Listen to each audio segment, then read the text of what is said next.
Chapter 1. The War You Never Talk About. There is a war happening inside you, and the reason it keeps winning is simple. You refuse to acknowledge it as a war. You call it stress. You call it bad luck. You call it overthinking, burnout, confusion, timing, circumstances. Those are comfortable labels. They allow you to avoid the truth. This is not a phase. This is not a mood. This is a conflict between the person you are and the person you know you should be. And every day you delay confronting it, you lose ground. This war doesn't announce itself loudly. It doesn't arrive with chaos or destruction. It arrives quietly. It whispers. It negotiates. It convinces you that tomorrow is a better day to start. It tells you that rest is productive, that preparation is progress, that waiting is wisdom. And because it doesn't feel violent, you don't treat it as dangerous. That's your first mistake. You wake up knowing there is more you could do, more you should do, more you are capable of doing. That knowledge never leaves you. It sits in the background of your life like noise you've learned to tolerate. At first, it's uncomfortable. Over time, it becomes familiar. And familiarity is how weakness survives. You don't lose this war in one dramatic failure. You lose it in small, daily decisions that seem harmless. Skipping one hard task. Choosing comfort once. Ignoring that voice one more time. None of these moments feel significant on their own. That's why they work. That's why they accumulate. And one day you look at your life and feel a quiet disgust you can't explain. That disgust is not self-hatred, it's recognition. You recognize the distance between who you are and who you could have been. Most people try to escape that feeling. They distract themselves. Entertainment, noise, social approval, validation, endless scrolling. Anything to avoid being alone with their own thoughts. Because silence is dangerous. Silence forces honesty.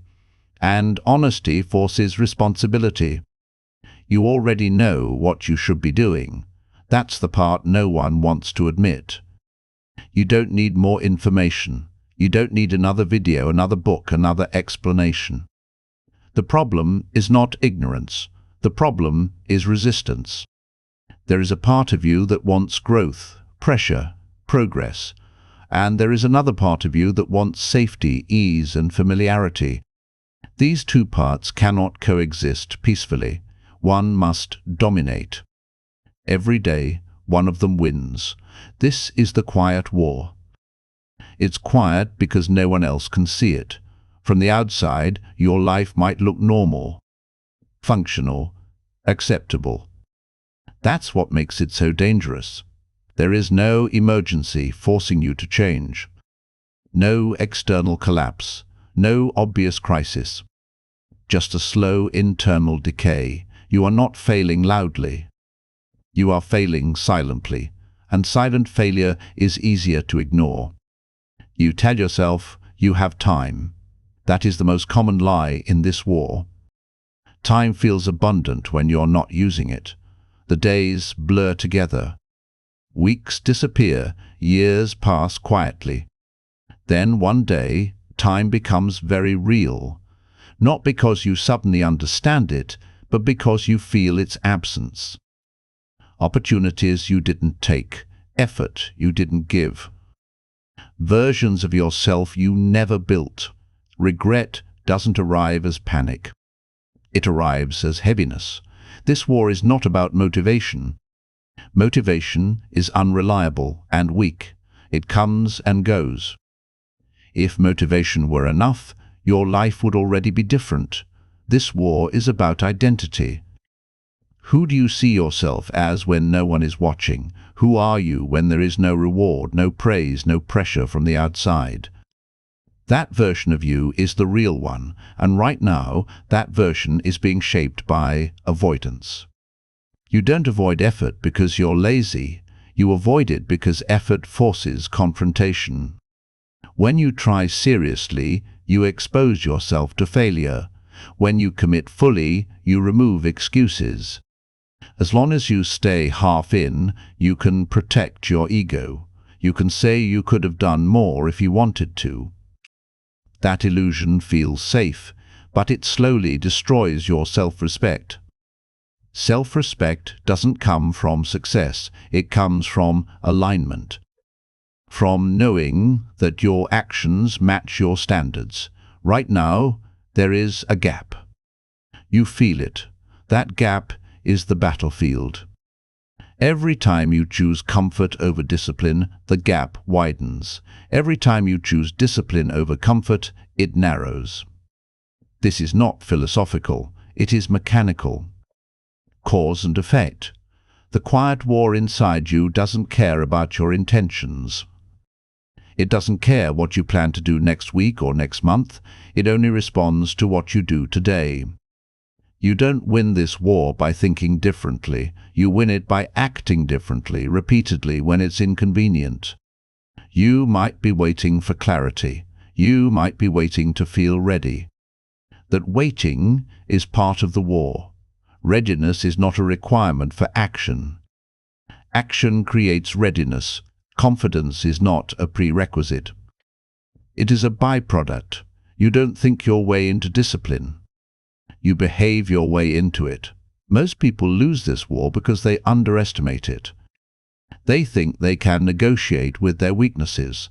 They think balance means progress. They think they can stay comfortable and still grow.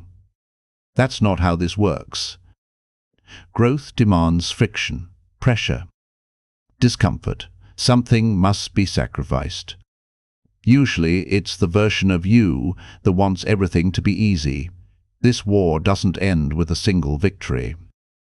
There is no final battle where everything becomes effortless. That fantasy keeps people stuck. The truth is harsher and simpler. You fight this war every day. Some days you win, some days you lose. But the direction matters, momentum matters. Identity is built slowly, then it hardens. Right now, you are at a crossroads you visited many times before. You can continue as you are. Nothing terrible will happen immediately. That's the trap. Or you can start treating this internal conflict seriously. Not emotionally, practically, with standards, structure, and action. This audiobook is not here to comfort you. Comfort is the enemy in this war. This is here to force clarity, to strip away excuses, to expose the patterns you pretend not to see. You will feel resistance as you listen. That's good. Resistance means something inside you knows it's being challenged. The war inside you is not against the world. It's not against other people. It's against the part of you that chooses the short-term relief of comfort over the long-term reward of self-respect. That part is clever. It speaks in reasonable tones. It uses logic to justify weakness. You'll learn to recognize it. And when you do, you'll stop mistaking it for wisdom. This is where it starts. Not with hype, not with promises. With recognition. You are in a war. It's quiet. It's constant. And whether you like it or not, you are already fighting. The only question is whether you are fighting consciously or losing by default.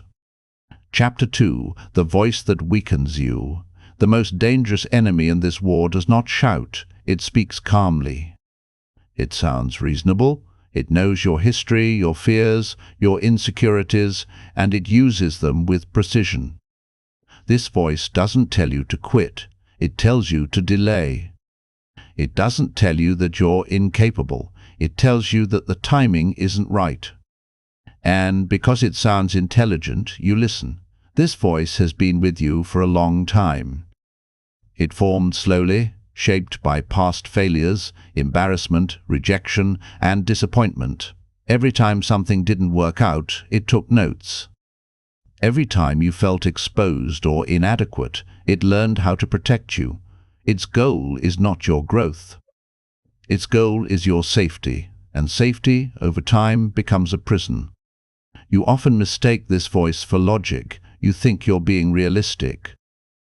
You tell yourself you're just thinking things through. But pay attention to when this voice appears.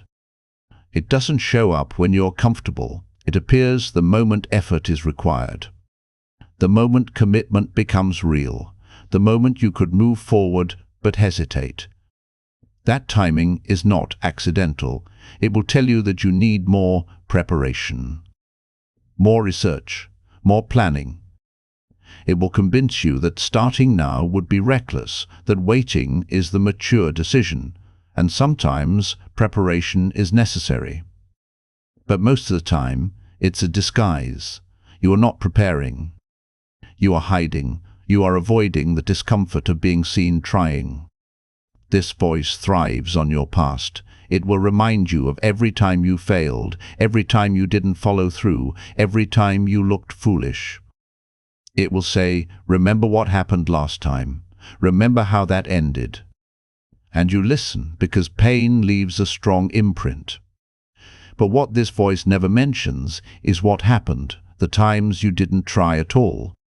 The regret, the quiet disappointment. The slow erosion of confidence. Failure hurts, but stagnation rots. One is sharp and temporary, the other is dull and permanent. The voice that weakens you will always push you toward the second option, because stagnation feels safe in the moment. There is no risk of embarrassment when you don't move. No risk of rejection when you don't show up. No risk of failure when you don't attempt. That safety is seductive, and it is expensive. This voice is not always negative. Sometimes it flatters you. It tells you that you're different, that you don't need to rush, that things will fall into place because you're smart or talented. That is just another form of delay. Potential is one of the most dangerous drugs. It makes you feel special without requiring effort. It allows you to postpone the work while still believing in a future that never arrives. Notice how this voice reacts to discipline. When you decide to wake up earlier, it argues. When you decide to train, to study, to focus, it negotiates. Just today, it says, you deserve a break. You've done enough. There will be time later. It never says no outright. It just keeps pushing the boundary until the decision collapses. The voice that weakens you is patient. It doesn't need to win every battle. It only needs to win often enough. A skipped workout here, a missed deadline there, a broken promise to yourself that no one else notices. These moments seem insignificant, but they accumulate. And over time, you stop trusting yourself. Not consciously, subtly. You stop believing your own commitments. You stop taking your own goals seriously. That loss of self-trust is devastating, because once you don't believe yourself, discipline becomes harder. Every promise feels optional. Every plan feels flexible. You become someone who intends, but rarely executes. And the voice that weakened you becomes stronger because it has evidence now. See, it says, you never stick to it anyway. This voice also loves comparison. It will point to people who are ahead of you and say it's too late. Or it will point to people behind you and say you're doing fine. Either way, it keeps you exactly where you are. Comparison is not used to motivate you, but to justify inaction. If you're behind, why bother? If you're ahead, why push? You don't defeat this voice by arguing with it. Logic won't save you here. This voice is a master of logic when it serves avoidance. You defeat it through action, small, immediate, uncomfortable action. The moment you move, the voice loses power. It cannot control behavior. It can only influence decisions. Once a decision is made and acted on, it fades into the background. This is why momentum matters more than motivation. When you are in motion, the voice is quiet. When you are still, it dominates. Stillness gives it space. Action suffocates it. That's not theory. That's experience. Think about the times you were disciplined, consistent, locked in. The noise was minimal. Think about the times you were drifting. The noise was constant. The voice that weakens you will never disappear completely. Expecting, that is a mistake. It is part of your mind. It evolved to protect you. The goal is not silence. The goal is authority. You must decide which voice makes the final call. Right now, too often, it isn't you. Authority is built through follow-through. When you do what you say you will do, even when you don't feel like it, something shifts. The voice still speaks, but it carries less weight. It knows it's not in charge. That relationship takes time to establish, but it is possible. And it is necessary. You are not broken because this voice exists. Everyone has it. The difference between people who move forward and people who stay stuck is not the presence of doubt. It's who listens to it. You have been listening too long. Chapter 3. Comfort. The silent enemy.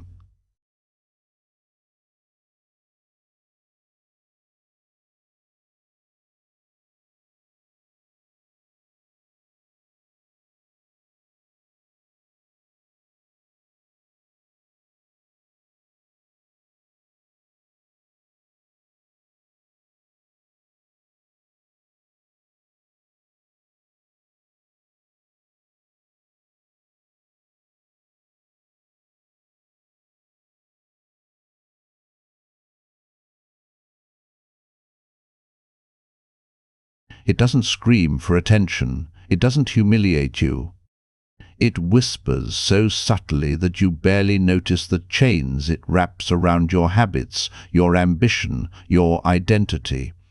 The problem with comfort is that it feels good. It feels safe. It lulls you into a false sense of security. You wake up, scroll, eat, watch, sleep, repeat, and everything seems fine. Nothing hurts. Nothing demands responsibility. Nothing challenges you. This is the trap. Comfort is not neutral. Every day spent in comfort, without challenge, is a day lost to the person you could have been. Most people don't see comfort as an enemy because it masquerades as efficiency.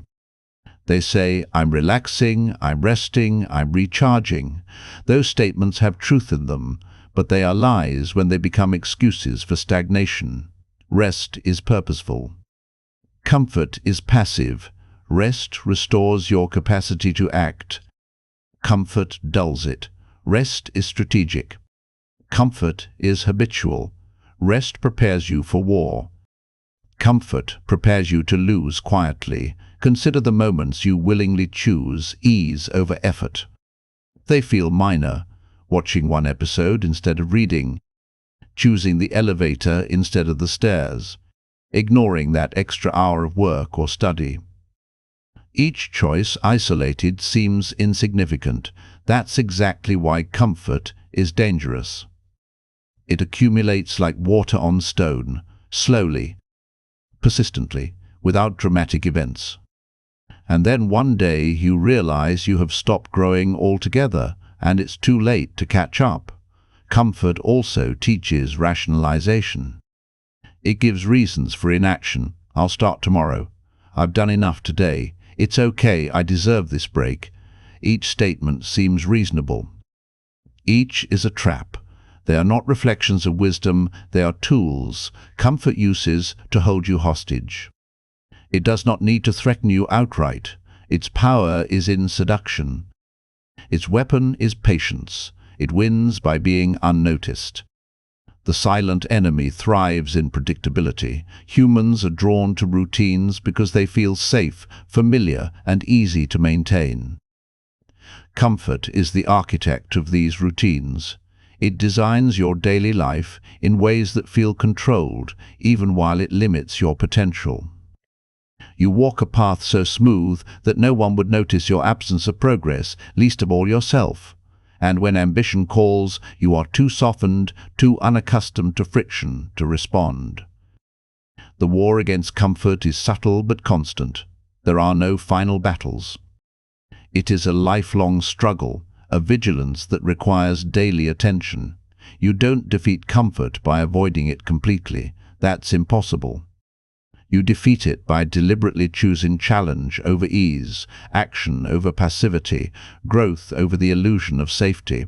You do it consistently, relentlessly, until your habits, your identity, and your standards no longer allow indulgence in ease without consequence. Comfort will always appear at the moment you most need action. It is cunning. It disguises effort as unnecessary or inconvenient. It waits for fatigue, boredom, or distraction. It whispers, "Not now, another day." That is precisely when you must act. Your ability to resist comfort in those moments defines the trajectory of your life. If you surrender to comfort, even occasionally, it leaves a scar. Small, nearly invisible, cumulative. Enough to ensure you never reach your full potential. Chapter 4. Fear disguised as logic. Fear is rarely loud. It rarely announces itself with panic or tremors. Most of the time, it wears the costume of reason. It speaks in calm, measured tones. It convinces you that inaction is the rational choice. That hesitation is wisdom. That waiting, delaying, or avoiding is simply logical. That is its genius. It parades as intelligence while it quietly destroys potential. This fear knows you intimately.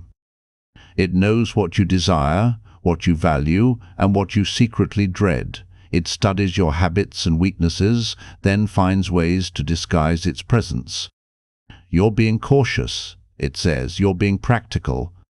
Don't be reckless. You listen, you obey. And every time you do, you surrender. Not in a dramatic collapse, but in small, calculated doses that accumulate over months and years. Fear, disguised as logic, is cunning because it appeals to your sense of identity. It tells you that acting now would make you impulsive, irresponsible, or unprepared. It uses the language of credibility, planning, and foresight, and you nod along, believing you are making intelligent decisions. But intelligence without courage is useless. Logic without action is meaningless. You might think fear is holding you back from the unknown. The truth is, it is holding you back from yourself. It masks the risk of growth as the danger of failure. It masks the cost of discomfort as unnecessary. It convinces you that staying in place is progress and that moving forward is foolish. The real danger is not external, it is internal. It is the hesitation, the doubt, the invisible resistance that prevents you from acting when action is required. Notice how this fear reacts to opportunity. When a challenge appears, it whispers questions. Are you sure you're ready?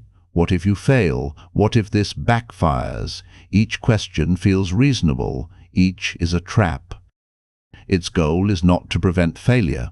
It is to prevent action, because action is the enemy of fear. Movement destroys its illusions. Momentum exposes its weakness.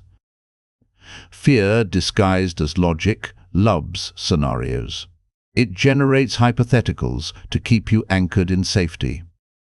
What if you invest time and it doesn't pay off? What if you speak up and they judge you? What if you try and it fails? These are not genuine risks. They are illusions designed to paralyze. Your mind focuses on what might go wrong and ignores what could go right. And because fear speaks softly, you rarely notice its manipulation. Courage is not the absence of fear. It is the recognition of fear and the decision to act anyway. But most people never act. They wait for fear to disappear, for clarity to arrive, for certainty to appear. That never happens. Fear does not vanish. It only grows louder the longer you postpone. The longer you delay, the more entrenched it becomes, until hesitation is reflexive and courage feels foreign. The antidote is simple but uncomfortable. It is action. Immediate, deliberate, consistent action. The moment you move, despite fear, you strip it of its disguise. Its power lies in preventing movement. Once you move, its voice grows weaker. Once you act, fear begins to serve you, not control you. You start to see it for what it is, a signal, not a command, a warning, not a verdict. Fear, disguised as logic, is merciless in its patience. It does not demand instant obedience.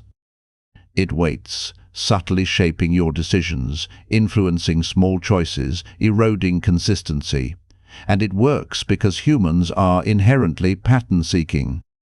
Once avoidance becomes habitual, fear becomes authority.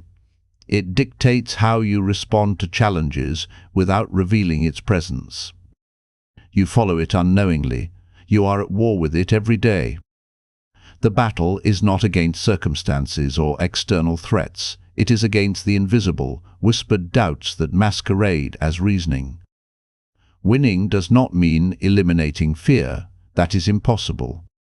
Winning means reclaiming authority over your actions, deciding that your standards, goals, and values will take precedence over the quiet manipulations of your own mind.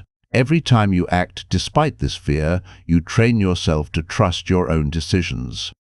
You build resilience, self-reliance, and momentum. Every act of courage strengthens your identity and weakens the enemy disguised as logic. Action is not reckless. It is deliberate defiance. It is the practice of sovereignty over your mind. The silent enemy also corrupts the mind. It makes you forget the value of struggle. When everything is easy, effort feels painful. You forget that the growth you desire requires tension, discomfort, and occasional suffering. Comfort teaches impatience, softens resilience, and distorts perspective. It makes ambition seem optional and progress negotiable. Here's the harsh truth: comfort is not your friend. It does not care about your happiness. It does not respect your dreams. Its only goal is to protect you from the hard work that could make you stronger, faster, better. To grow, you must confront it. To conquer your life, you must starve comfort of influence. You do not fight comfort with thoughts, arguments, or intentions. You fight it with action. You fight it with repetition. You fight it by refusing to let ease dictate your decisions. Every small choice to resist comfort is a victory. Every moment you act, despite reluctance, fatigue, or desire to relax, you reclaim territory in the war within you. The victories are quiet. They are uncelebrated. They are invisible to everyone but you. And that is why they are meaningful. Growth is never loud. It is a series of small, deliberate, uncomfortable acts that accumulate until transformation becomes inevitable.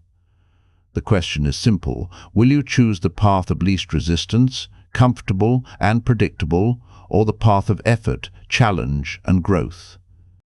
The path of comfort always promises safety and pleasure, but it delivers stagnation, regret, and wasted potential. The path of challenge is uncomfortable, demanding, and often lonely, but it delivers mastery, resilience, and a life lived on your terms. The choice is yours, every hour, every minute, every decision.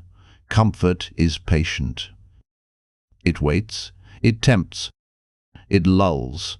But once you recognize it for what it is, a silent enemy, cunning and persistent, you can begin to fight back.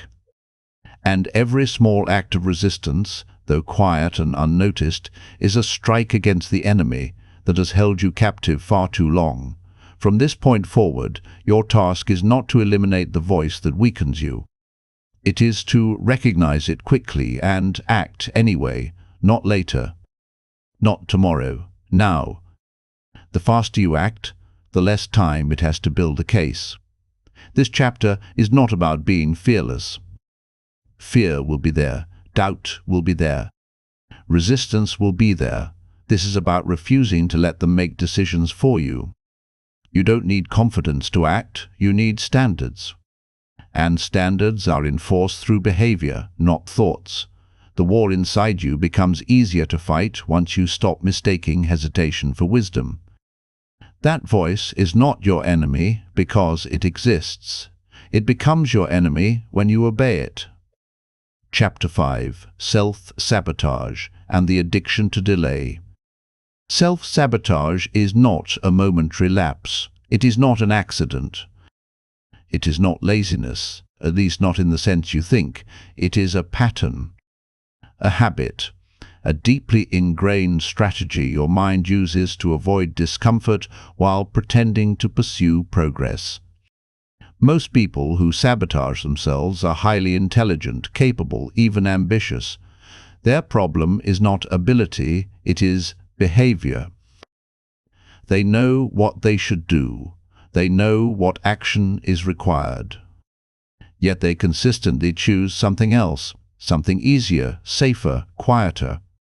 That choice is self-sabotage. Self-sabotage comes in many forms, subtle and insidious.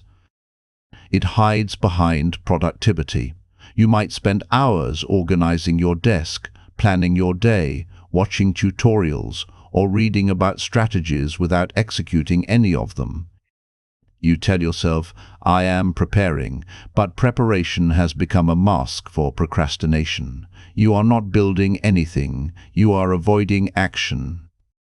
That avoidance feels productive, and therein lies its trap. You mistake movement for progress, motion for mastery, and because it feels safe, you return to it again and again.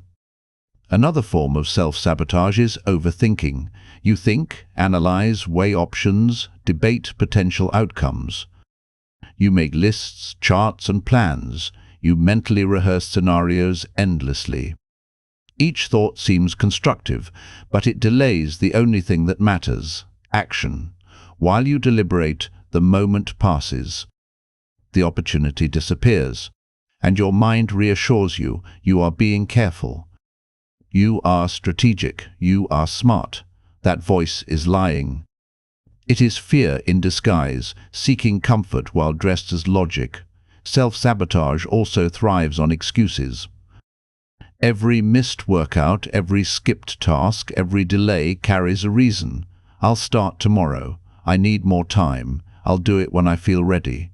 You tell these excuses to yourself so often that you begin to believe them. They feel valid. They feel fair. They feel moral. But they are the shackles that prevent your potential from emerging. Every excuse is a brick in the wall, separating you from the life you want, but refuse to fight for. The addiction to delay is another insidious component of self-sabotage. Humans are wired for short-term comfort. Your mind prefers ease over effort, delay over execution, pleasure over discipline. Every time you delay, your brain releases a small reward, relief from stress, pressure, discomfort, or fear. That relief is addictive. It trains you to avoid action, to seek comfort, to postpone growth. Over time, you become conditioned to favor avoidance over progress. This is why habits are so hard to change. The reward system in your mind has been hijacked by delay. Self-sabotage is also social. You sabotage yourself by surrounding yourself with people who normalize mediocrity, people who accept excuses, tolerate stagnation, and discourage ambition. These influences reinforce delay, inaction, and low standards. If your environment celebrates comfort, excuses, and avoidance, it becomes exponentially harder to break free. Your mind learns that stagnation is acceptable, and resistance becomes increasingly uncomfortable. Interestingly, self-sabotage is often reinforced by past success. If you have achieved something before without maximum effort, your mind believes that it can achieve again through minimal action. This is dangerous because it sets low standards for future performance. You remember the taste of success, but you forget the effort that earned it.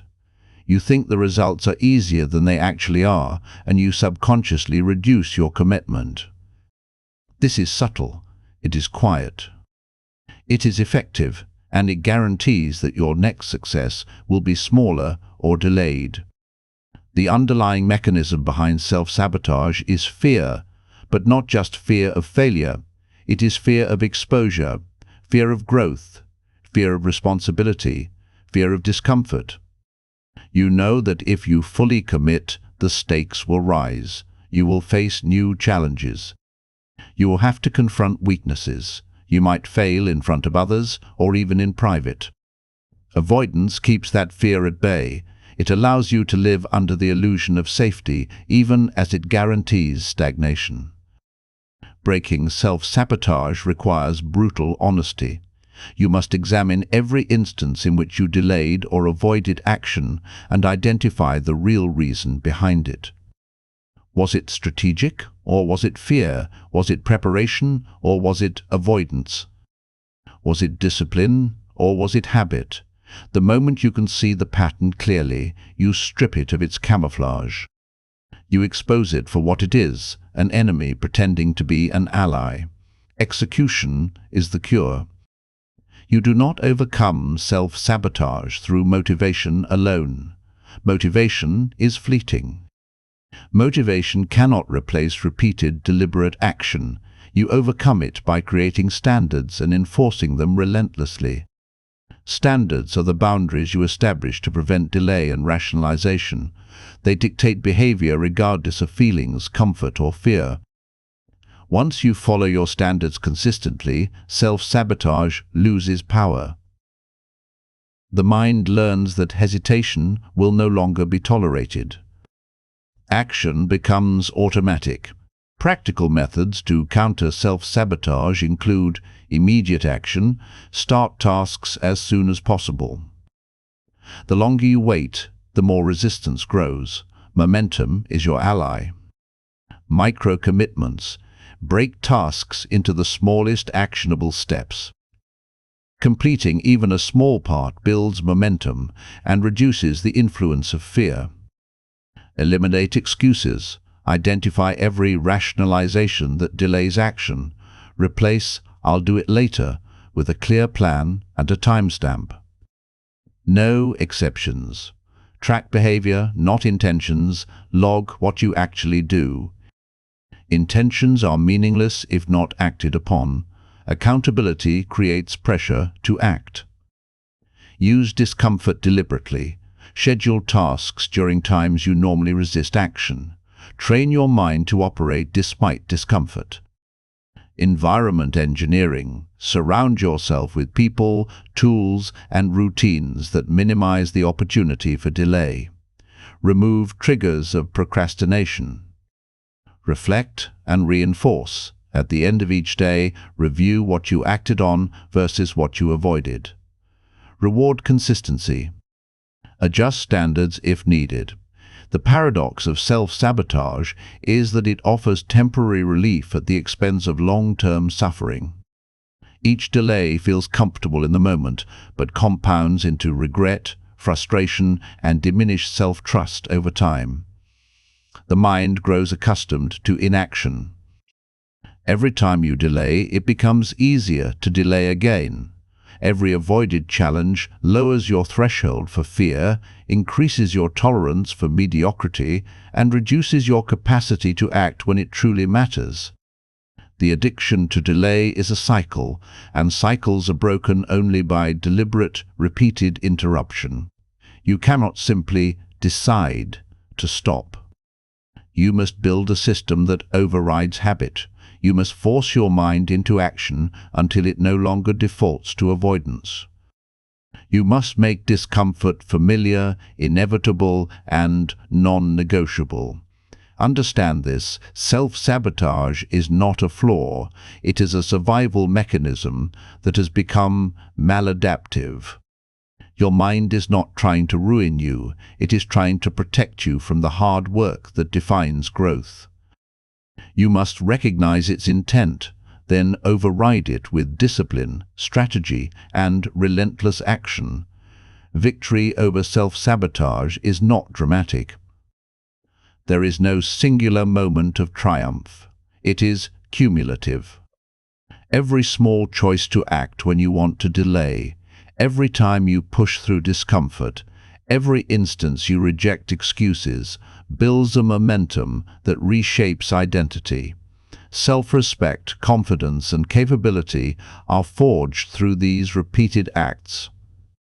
Over time, the person who used to delay becomes the person who executes. The addicted procrastinator becomes the disciplined operator. By the end of this chapter, you should understand one immutable truth. Delay is not neutral. Every moment you delay is a decision. Every decision compounds. Every day you allow self-sabotage is a day lost to someone else, to mediocrity, to stagnation. Recognition is the first step. Action is the only cure. Chapter 6: Loneliness, Isolation, and Inner Pressure. There is a unique kind of pressure that only comes when you are alone. It is not the pressure of deadlines or bosses or other people's expectations. It is the pressure that comes from facing yourself without distractions, without excuses, without noise. Most people run from it. They fill their lives with chatter, entertainment, social obligations, and busy work to avoid it. They fear what will rise when no one else is watching, when no one else is judging, when there is nothing to blame except themselves. That fear is justified because loneliness exposes truth. It exposes weakness. It exposes the distance between who you are and who you could be. Isolation is not comfortable. It amplifies your thoughts. It magnifies doubt. It confronts you with patterns you have ignored, habits you have justified, and mistakes you have postponed. People fear this because discomfort feels unbearable in the moment. The mind cries for relief, but relief in this context often means running, avoiding, numbing, or distracting yourself. The truth is, solitude is not the enemy, your reaction to it is. When you embrace it, loneliness becomes a tool. When you resist it, it becomes a weapon used against you by your own mind. Inner pressure is the silent force that defines potential. It is not external stress, not imposed responsibilities, not other people's expectations. It is the voice inside you that demands more than comfort allows, that reminds you of unfinished tasks, ignored obligations, and untapped potential. Most people mismanage this pressure. They complain about it, blame it for their anxiety, or try to escape it through distraction. That is how stagnation spreads. But inner pressure, harnessed correctly, is the crucible for growth.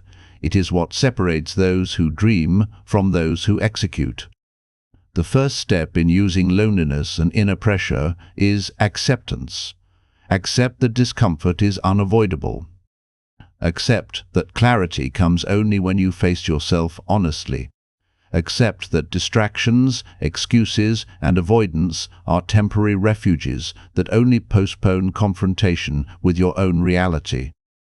Most people never reach this acceptance. They drift from distraction to distraction, always busy, always occupied, never present with themselves, never accountable. They hide in noise, as if noise could erase truth. It does not. Every unexamined day compounds. Every avoided reflection strengthens habits you do not want. To harness isolation, you must create intentional solitude. This is not about loneliness in the sense of being abandoned or rejected. It is about choosing to be alone with yourself, your thoughts, and your responsibilities. Sit in silence. Face the discomfort of thinking. Confront your doubts. Reflect on your patterns. Identify where you are avoiding growth, where you are clinging to excuses, and where you are surrendering to fear. Do not flinch, do not justify, do not rationalize. Observe and act. The first hours of intentional solitude are uncomfortable. The first days are testing. But the transformation begins the moment you stop fleeing from yourself. Inner pressure is amplified in isolation because there are no external voices to dilute it.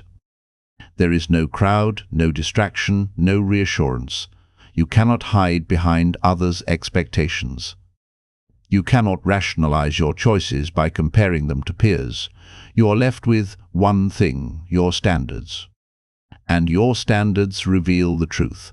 They expose whether you are acting with integrity, discipline, and purpose, or whether you are compromising, rationalizing, and delaying.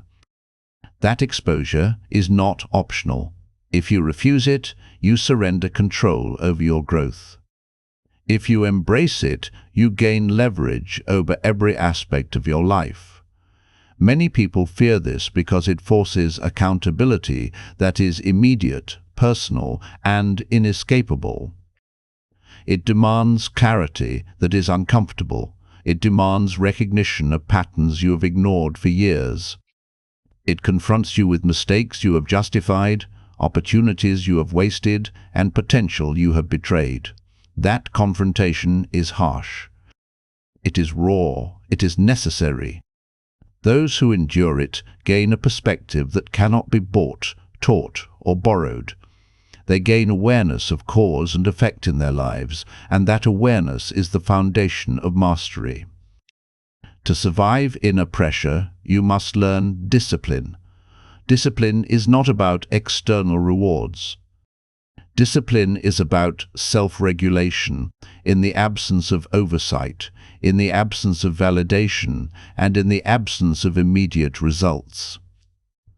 Discipline is the act of aligning behavior with standards, despite discomfort. It is the deliberate choice to act even when fear, laziness, or avoidance scream louder than ambition. Without discipline, isolation becomes a tormentor, magnifying weakness instead of strength. With discipline, isolation becomes a laboratory in which you rebuild identity, reinforce standards, and strengthen resilience. The paradox of isolation is that people fear it, but growth requires it. People fear pressure, but success depends on it. Comfort cannot teach you mastery. Ease cannot teach you resilience. Entertainment cannot teach you accountability. You must be alone with yourself. You must feel the weight of unfulfilled potential pressing against you.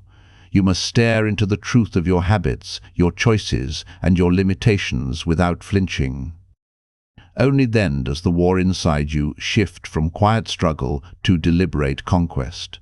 To harness this effectively, you must structure solitude. Do not allow random isolation to be wasted on distraction or passive reflection. Create challenges that force engagement with discomfort. Push yourself physically, mentally, and emotionally. Force yourself to execute tasks that test your discipline and focus. Measure performance honestly. Reflect without excuses. Adjust without rationalization. This is how inner pressure is converted into leverage. This is how isolation becomes a weapon, not a weakness. Loneliness and pressure are also teachers of endurance. Life does not reward comfort, distraction, or avoidance. It rewards execution, persistence, and resilience under tension. The longer you are willing to endure discomfort, the greater your capacity for sustained effort. The stronger your ability to act in the absence of motivation, validation, or external support, the more effective you become at overcoming resistance, fear, and self-sabotage. Loneliness teaches patience. Pressure teaches precision. Together, they shape character, identity, and mastery. Most people fail because they avoid the lesson. They flee. They numb themselves. They hide in noise, entertainment, or social validation. Every avoidance compounds weakness. Every distraction reinforces delay. Every escape from pressure is a small surrender in a war they will never admit exists. The quiet war is amplified in isolation, and only those willing to confront themselves will prevail. The final key is integration. Isolation and inner pressure are not permanent states. They are tools, conditions, and tests. You must return to the world with lessons applied, with discipline strengthened, with standards enforced, and with habits reinforced. The world does not reward reflection alone. The world rewards execution. Reflection alone without action is self-indulgence. Execution, under pressure, forged in solitude, is mastery. Chapter 7. Discipline. When motivation is dead, motivation is a liar. It arrives unpredictably, departs without warning, and often leaves you stranded when you need it most.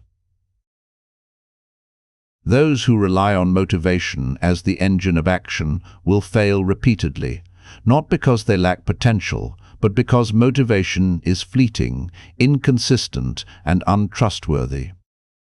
Discipline, on the other hand, does not depend on feelings. Discipline does not negotiate. Discipline does not require inspiration or excitement.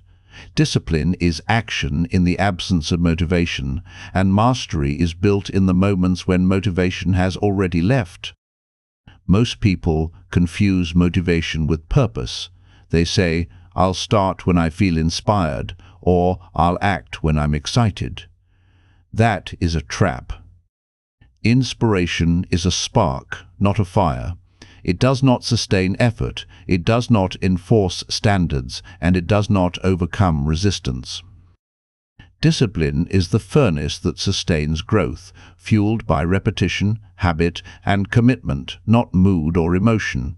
Discipline does not care if you feel like it.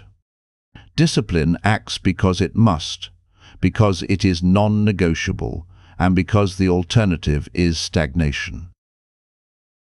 The first step to building discipline is acknowledging your weakness. Most people avoid this truth. They lie to themselves, believing that desire or potential will carry them. They believe that dreaming is sufficient. It is not. You must admit that left to your own inclinations, you will choose comfort, delay, and avoidance far more often than you choose growth. You must admit that your mind, left unchecked, will betray your goals. That honesty is uncomfortable, but it is essential. Without it, discipline cannot be formed because the illusion of ability masks the need for action. Discipline is developed through standards. Standards are not suggestions. They are rules. They are thresholds of behavior that dictate what you will do, regardless of mood, motivation, or circumstance. Without standards, you are reactive. You are at the mercy of fleeting impulses. You do what feels easy, convenient, or rewarding in the moment.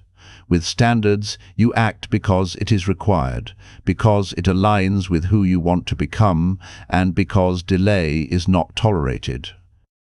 Standards are the framework of self-command. The second step is repetition. Discipline is not a single heroic act. It is the sum of repeated actions performed even when you feel like quitting. It is the choice to do what you said you would do yesterday, today, and tomorrow. Consistency is the muscle that strengthens discipline. Without repetition, standards are empty words, promises to yourself are meaningless, and potential remains unrealized. Repetition converts intention into habit, and habit becomes automatic. Discipline, once habituated, no longer requires daily debate. It becomes reflexive. The third step is accountability. Discipline is strengthened when consequences exist for inaction. Left unchecked, humans rationalize and excuse, inventing reasons why today's delay is acceptable, why tomorrow will suffice, why effort can be postponed. Accountability removes negotiation. It enforces standards. Accountability is not external alone. While external accountability, bosses, peers, mentors, can accelerate progress, internal accountability is the true foundation. It is the agreement with yourself that no excuse will be tolerated, no delay will be condoned, and no avoidance will go unexamined. Discipline also requires a confrontation with discomfort. Every act of discipline is an act against your instincts. Your body wants ease. Your mind wants avoidance. Your emotions want relief. Every time you act, despite these pressures, you train the nervous system, condition the mind, and strengthen the habit of action. Discomfort is not a barrier. It is the mechanism by which discipline is forged. Embrace it. Seek it. Let it be the measure of your progress. The greater the discomfort you endure consistently, the stronger your capacity for discipline. Another crucial aspect is preparation for inevitable failure. Discipline does not guarantee success in every attempt. You will falter. You will slip. You will experience setbacks. This is not weakness, this is reality. What discipline provides is resilience, the ability to return, repeat, and persist even after failure. Those who rely solely on motivation crumble when failure strikes. Those who rely on discipline persist, adapt, and learn, and their consistency compounds over time. Discipline is the framework that transforms mistakes into mastery. Discipline also demands a long-term perspective. It is forged in actions that rarely provide immediate reward. It thrives on delayed gratification, repeated effort, and the cumulative effect of small victories. Each disciplined act may feel insignificant in isolation, but over weeks, months, and years, it shapes identity. It strengthens character. It converts latent potential into tangible achievement. Motivation, by contrast, measures success by intensity and emotion. Discipline measures success by continuity and endurance. The battle for discipline is constant. There will always be days when you feel depleted, uninspired, and exhausted. There will be moments when fear, doubt, and comfort scream louder than ambition. That is when discipline is tested most rigorously. It is not enough to act when it is convenient or enjoyable. True discipline manifests when you act precisely because it is difficult, uncomfortable, and unwanted. Those are the moments that define trajectory, not moments of fleeting inspiration. Practical enforcement of discipline requires structure. Daily routines, non-negotiable commitments, fixed standards, and deliberate action windows create an environment in which discipline can operate reliably. Without structure, the mind defaults to comfort and avoidance. With structure, decisions are simplified, action is habitual, and execution becomes automatic. Discipline thrives in a system, not in occasional bursts of willpower. Willpower is finite, structure is infinite. Finally, discipline is inseparable from identity. You are not building discipline merely to achieve tasks or goals. You are building discipline to become a person who cannot ignore responsibility, delay action, or surrender to weakness. Discipline is identity enforcement. It is self-respect in action. Every time you follow through, every time you act despite motivation being dead, you reinforce who you are and who you will become. Discipline is the language your future self understands.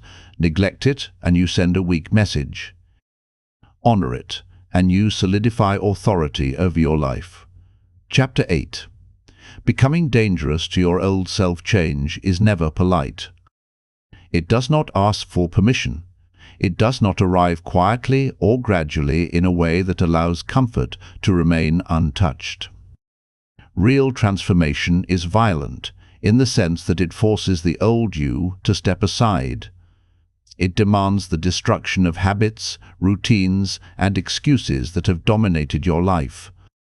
To become the person you are capable of becoming, you must become dangerous to your old self. That self who preferred comfort, delay, and fear must be dismantled relentlessly.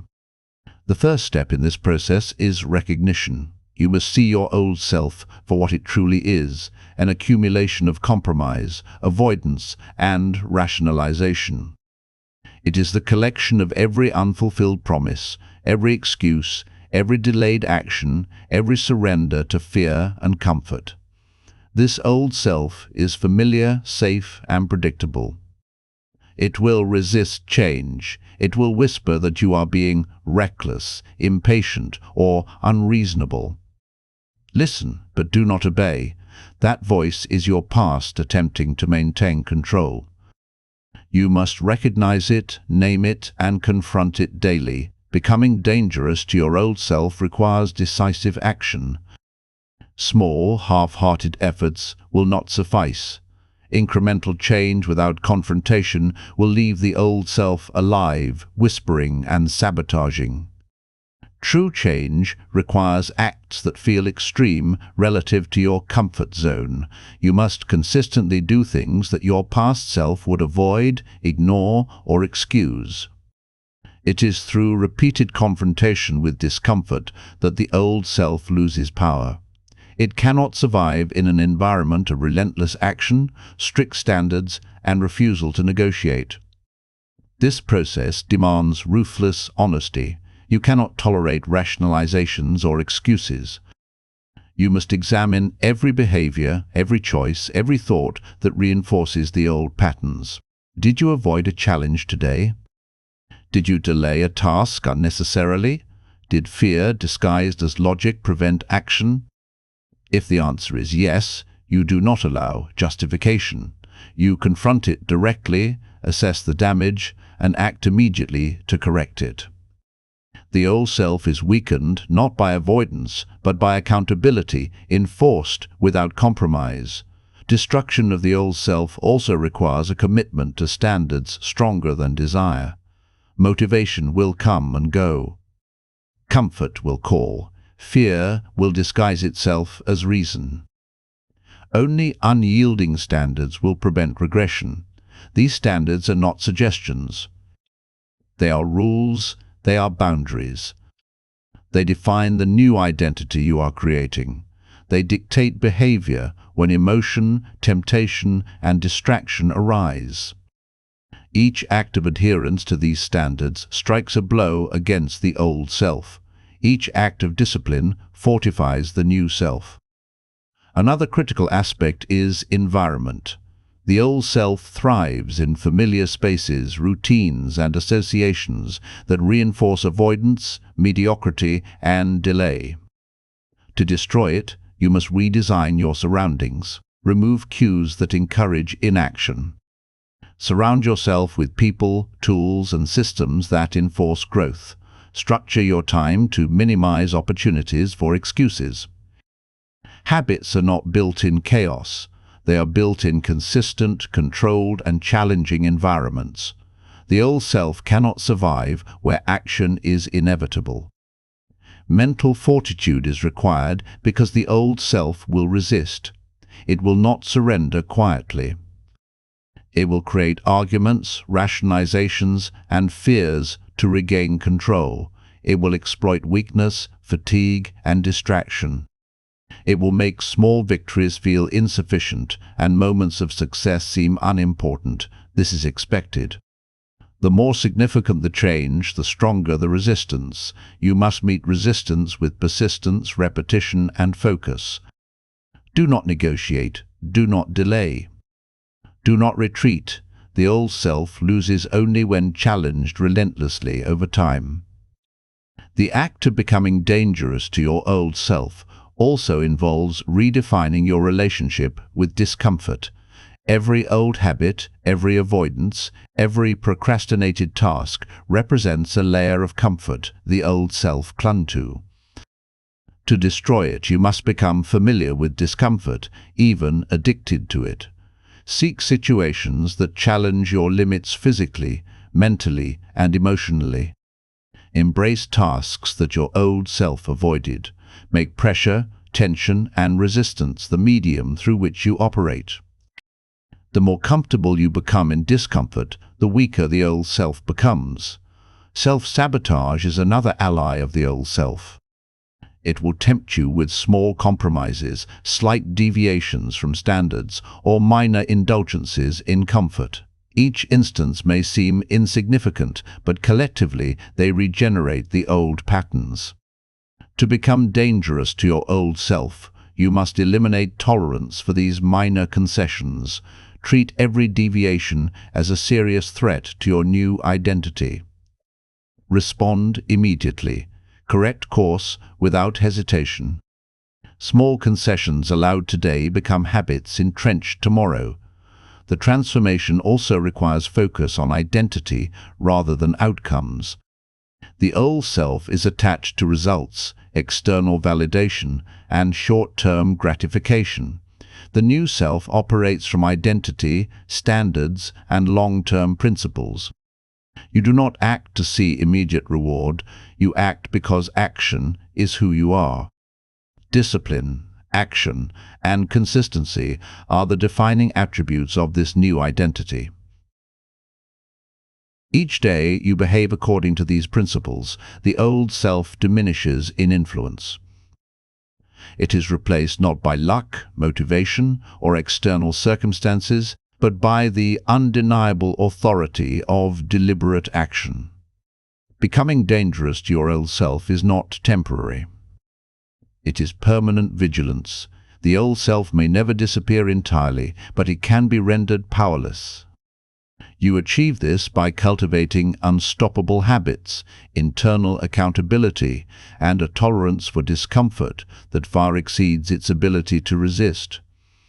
You enforce standards without exception, act despite fear, and embrace pressure as fuel. Each choice, each action, each day reinforces the new self and undermines the old. Over time, what was once familiar, safe, and default becomes irrelevant, replaced by intentional, unyielding execution. This process is cumulative. You do not destroy the old self in a single act of heroism. You do it in countless small victories that feel invisible at the moment. Every decision to act when you want to delay, every instance you resist fear, every moment you embrace discomfort is a strike against the old self. Repetition compounds, consistency amplifies. Standards solidify. Over weeks, months, and years, what seemed impossible becomes natural. You become a person whose identity, habits, and actions are aligned with purpose, not excuses. The war against your old self is relentless, but it is also deeply empowering. You gain authority over behavior that once controlled you. You build confidence that is unshakable because it is proven through action. You reclaim territory in your life that was surrendered to fear, comfort, and avoidance. You become unpredictable to your own limitations. You no longer negotiate with weakness, rationalization, or hesitation. Your old self becomes irrelevant because you have trained a new self that dominates every circumstance, every temptation, every challenge. Chapter 9: Sustaining Transformation and Leveraging. Momentum transformation is not a single event. It is a process that requires ongoing attention, deliberate action, and constant reinforcement. Most people fail not because they cannot change, but because they stop short. They reach a level of success, habit, or identity shift and assume that the work is done. It is not.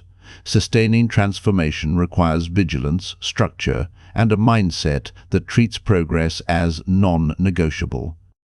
Momentum is the force that converts effort into habit, habit into identity, and identity into results. but only if it is managed deliberately and protected fiercely.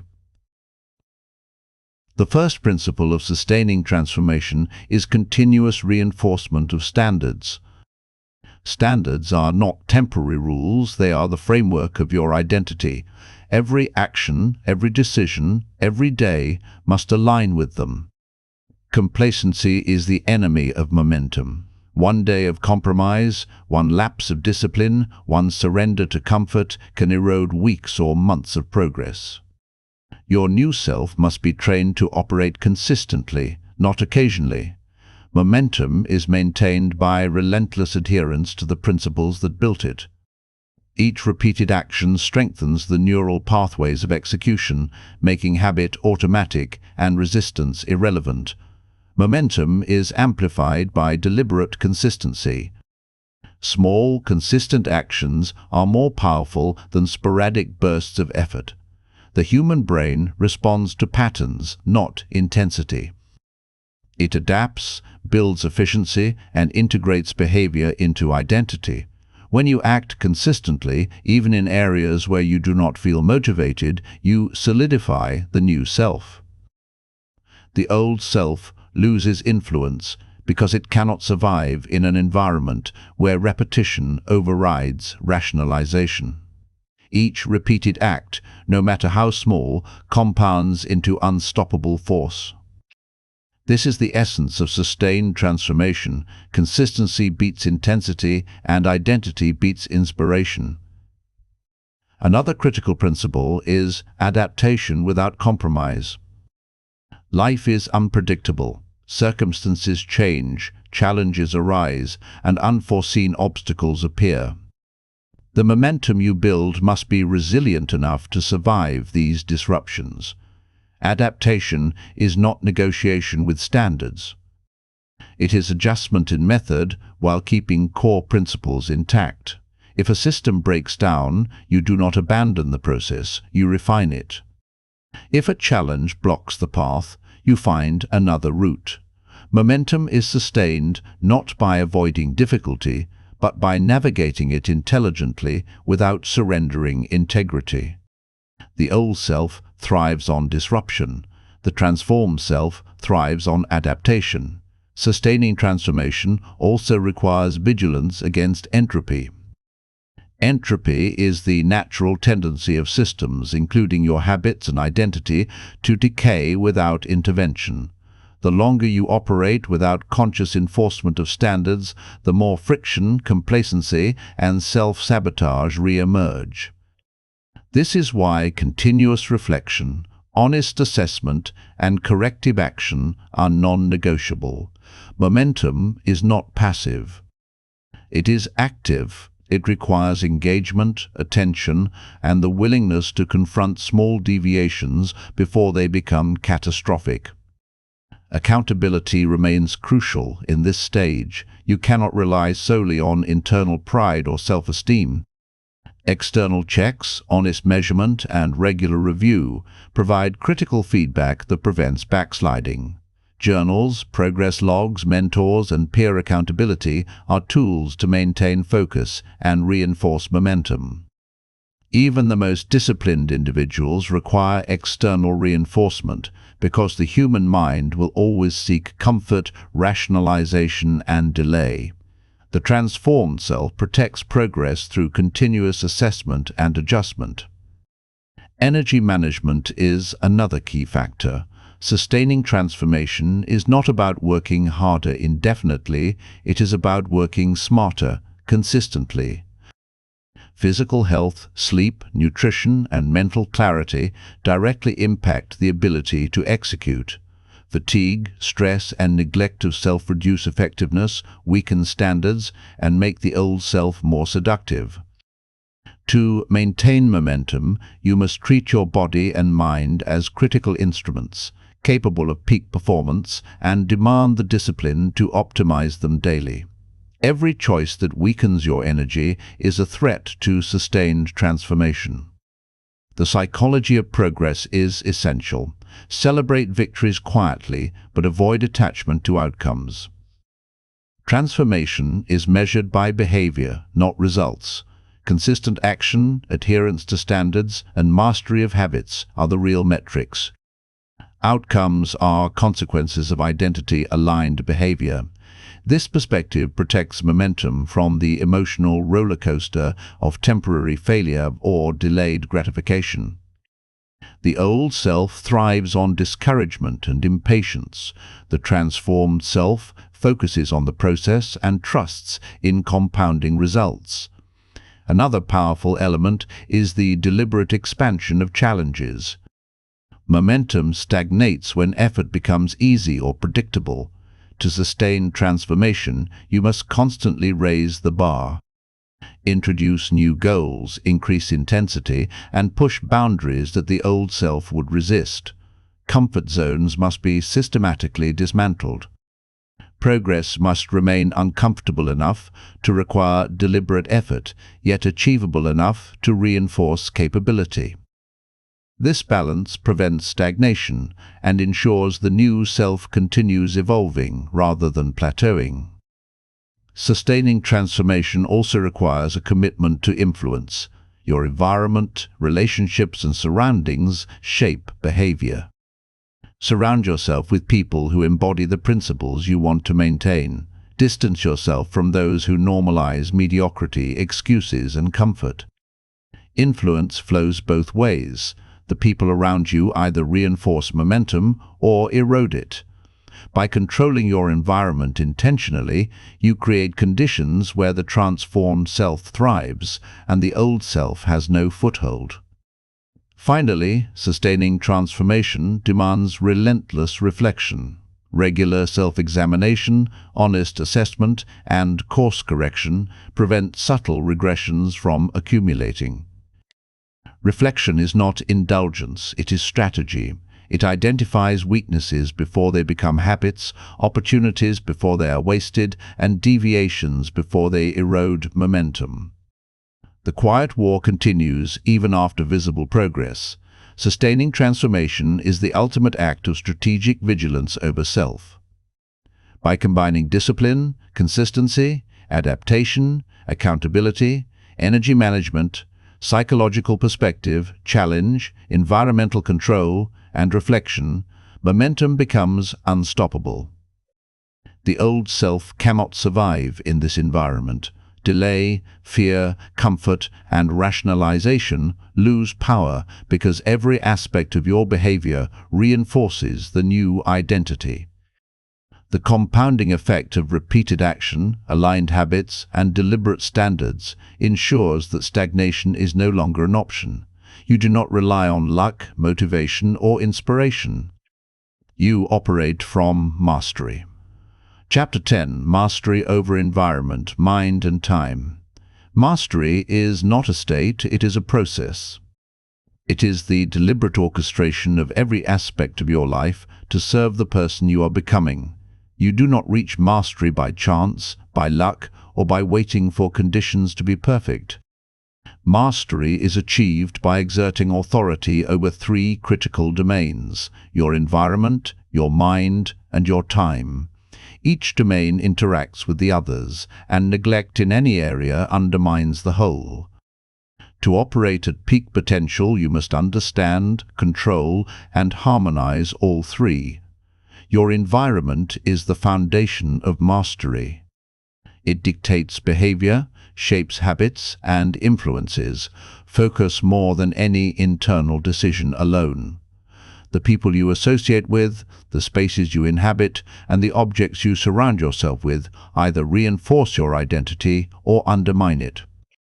Those who fail to master their environment surrender power to circumstance.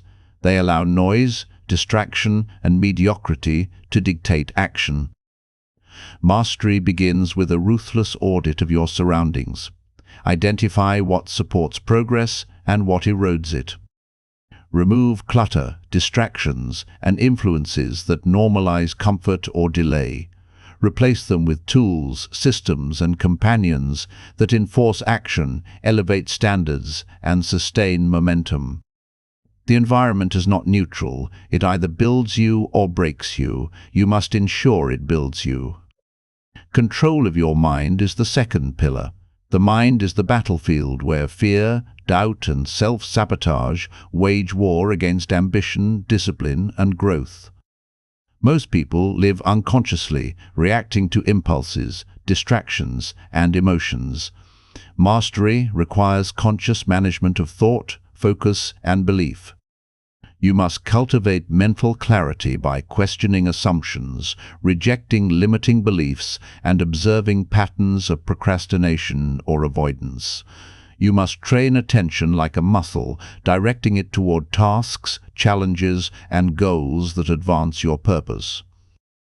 Meditation, reflection, journaling, and deliberate focus exercises are not luxuries. They are essential tools to maintain authority over thought. A mind left unchecked is a slave to impulse. A mind mastered is a weapon. Time is the final domain, and arguably the most critical. Mastery over time is mastery over life itself. Time is the ultimate, non-renewable resource. Every second spent distracted, delayed, or wasted is a second surrendered to mediocrity. Those who fail to master time are forever reactive, always behind, and perpetually chasing goals without progress. Mastery demands deliberate structuring of time. Plan, schedule, and enforce periods of deep work, reflection, rest, and learning. Guard your attention fiercely. Protect it from low-value activities, idle consumption, and endless distraction. Understand that every commitment, every meeting, and every choice consumes time, and allocate it exclusively to activities aligned with growth, execution, and value creation. Time is neutral. How you steward it determines the trajectory of your life. The intersection of environment, mind, and time is where mastery is forged. A carefully controlled environment supports focus. A disciplined mind enforces standards and resists temptation. Efficient use of time converts effort into results. Together, these domains amplify one another, creating momentum that is self-reinforcing. Mastery is not occasional, it is habitual, continuous, and non-negotiable. When these domains operate in harmony, the old self has no opportunity to intervene. Delay, distraction, and fear become irrelevant because every aspect of life is aligned with execution. Mastery also requires the elimination of hidden compromises. People often sabotage themselves without realizing it. They accept small conveniences, indulge in minor distractions, or negotiate standards subtly. These compromises are the cracks through which the old self re-enters. Mastery demands vigilance. Every compromise is a threat. Every concession must be questioned. This is not about perfectionism. It is about non-negotiable alignment between behavior, identity, and standards. The moment you tolerate small deviations, you allow weakness to survive. Mastery does not allow survival of the old self. It eradicates it relentlessly. Another crucial element is the deliberate creation of high-leverage habits. Habits are the architecture of identity. The right habits, consistently executed, compound over time, producing results that seem disproportionate to effort. High-leverage habits amplify focus, discipline, and execution while reducing reliance on willpower. Design habits that integrate action, reflection, learning, and resilience into daily life. Habits that reinforce accountability, maintain energy, and sustain momentum. Habits that make mastery automatic rather than aspirational. The person who masters habits masters life. Resilience is inseparable from mastery. External challenges, setbacks, and failure are inevitable. Mastery is not defined by the absence of difficulty, but by the ability to act decisively under pressure. The mastered environment supports focus when chaos arises. The mastered mind sustains clarity when doubt surfaces. The mastered use of time ensures that setbacks do not derail momentum. The ability to maintain standards and execute consistently despite adversity is the hallmark of mastery. It is the difference between temporary success and permanent transformation. Energy management is also central to mastery. Discipline and focus require physical and mental capacity. Without health, nutrition, rest, and deliberate recovery, even the most well-structured environment and disciplined mind will falter. Mastery treats energy as a resource to be cultivated, monitored, and optimized. High performance is not about brute force. It is about efficiency, endurance, and the ability to operate at peak capacity consistently. Neglecting energy undermines progress and invites regression of the old self. Mastery is reinforced by reflection and course correction. Continuous assessment prevents stagnation and entropy. Analyze decisions, review performance, and adjust methods without compromising core principles. The mastered individual learns from feedback, internalizes lessons, and applies them proactively. Reflection is not passive. It is a strategic tool that ensures momentum remains aligned with purpose. Without it, small errors accumulate, habits decay, and the old self regains influence. Finally, mastery requires vision. Operating at high levels of execution without purpose is mechanical, unfulfilling, and temporary. Vision is the guiding force that directs every decision, habit, and action. It defines priorities, informs standards, and fuels persistence when motivation fades. A clear vision allows mastery to be intentional rather than reactive, strategic rather than chaotic. It transforms momentum from movement into direction, from effort into purpose, and from execution into transformation. At this stage, the war inside becomes conquest. The old self is irrelevant because it cannot survive in a controlled environment, disciplined mind, optimized time, and leveraged habits. You operate from identity, not impulse. You act with authority, not hesitation. You execute with precision, not distraction. Mastery is not occasional brilliance. It is the consistent alignment of environment, mind, and time toward deliberate goals. It is the permanent assertion of self over weakness, delay, and mediocrity. Chapter 11: Unstoppable Influence, Legacy, and the Beautiful Ending.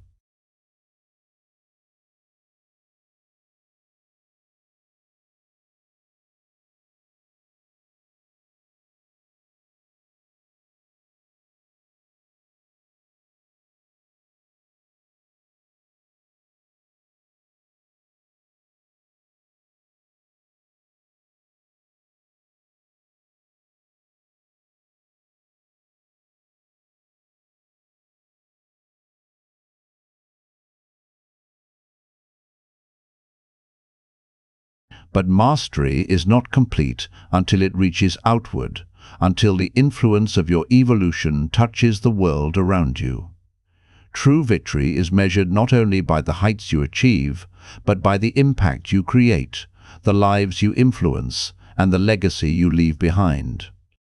You have fought the quiet war inside you, and now it is time to transform that war into extraordinary influence. Influence is not about popularity or recognition. It is not about applause or validation. Influence is the ability to move, inspire, and create effect through your actions, character, and decisions. When your life is aligned with principles, identity, and purpose, influence becomes inevitable. People notice discipline. They respect consistency. They admire courage. Influence flows naturally from mastery because it is a reflection of authenticity. You do not need to force it. It is a byproduct of the life you lead, the example you set, and the energy you radiate. Legacy is the next dimension. Every choice, action, and habit contributes to the story you leave behind.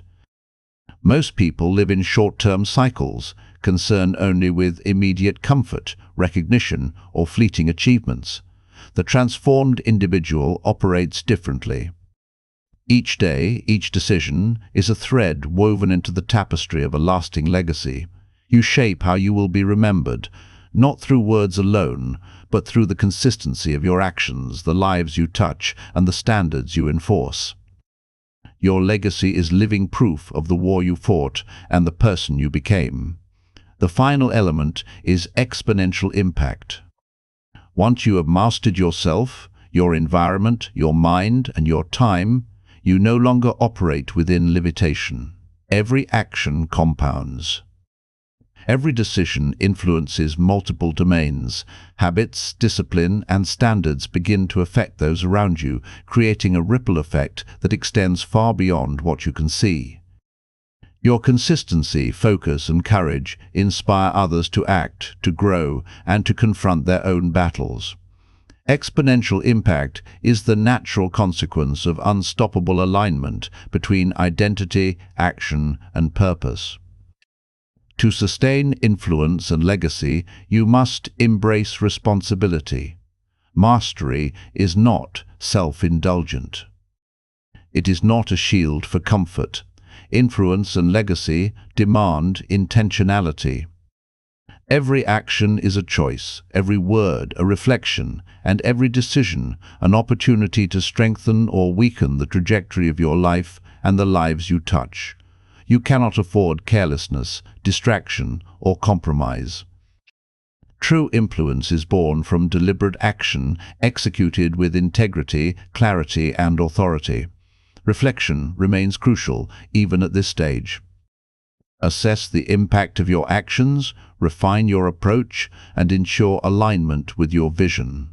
Influence and legacy are fragile if neglected. They can erode through inconsistency, distraction, or the subtle resurgence of the old self.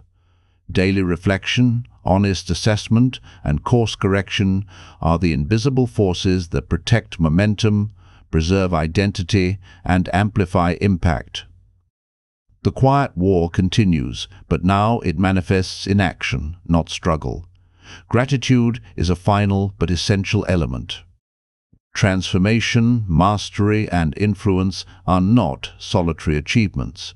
The people, experiences, and challenges that shaped you are part of the journey. Recognize the contributions of mentors, peers, even adversaries, for they catalyze growth, tested resilience, and forced clarity. Gratitude does not weaken authority, it enhances it by anchoring achievement in humility and perspective. A leader without gratitude is a tyrant of self. A master with gratitude is unstoppable in influence. The beautiful ending of this journey is not a destination, it is a state of perpetual evolution. You understand that life will always present challenges, setbacks, and discomfort. You accept that mastery is not permanent without constant vigilance. Yet you also know that you possess the tools, identity, and discipline to face every obstacle, to execute without hesitation, and to influence without compromise. You have become someone whose life cannot be shaken by fear, hesitation, or distraction. You operate with purpose, clarity, and unstoppable force. In the quiet moments when reflection meets action, you realize the magnitude of your transformation. The person who once delayed, feared, and surrendered is no longer. In their place stands someone disciplined, focused, resilient, and aligned. The war inside you has not merely been fought, it has been won. You have reclaimed control, enforced standards, cultivated mastery, and harnessed influence. You have created a life that is unstoppable, impactful, and full of meaning. The legacy you leave is not in wealth, recognition, or fleeting accolades. It is in the transformation of self and the ripple of change you create around you. It is in the courage to act when motivation was absent, in the discipline to persist when fear was loud, and in the authority to command your environment, mind, and time. Your story, forged in struggle and victory, becomes a beacon. It demonstrates that quiet wars are won not by chance, but by relentless action, intentional identity, and uncompromising standards. And so, as the final words of this journey echo, understand this. The war inside you was never against circumstance, fear, or limitation. It was against hesitation, compromise, and surrender. You fought, you endured, and you mastered. Now, you live not just as a survivor of your battles, but as a force of transformation, influence, and purpose. The quiet war is over, yet the legacy continues, unstoppable, beautiful, and eternal. This is the end of the journey, but the beginning of everything your new self is capable of achieving. You are no longer bound by the old. You are limitless, relentless, and magnificent. Step forward, act decisively, and let the world bear witness to the unstoppable force you have become.